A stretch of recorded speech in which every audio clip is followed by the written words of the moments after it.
What's up guys, welcome to another video. Today I'm going to show you how to do a factory carrier unlock. I have unlocked hundreds of phones using this method and for me it's my favorite. It works perfectly.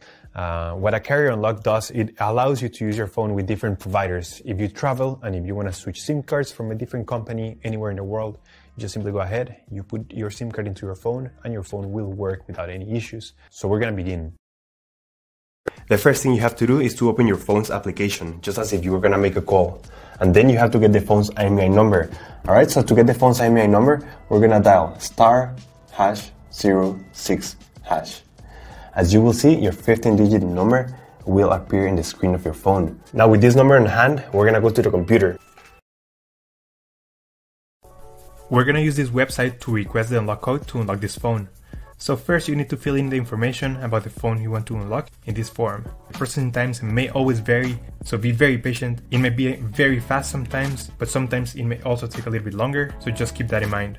Okay, so after you have waited the estimated amount of time, you're gonna get an email, and I'm gonna show you how the email will look like. And as you can see here, I got this message and it confirms that the phone has been unlocked. If you have any questions, please leave them on the comment section down below and I'll try to answer all of your questions. Thank you so much and I'll see you on the next one.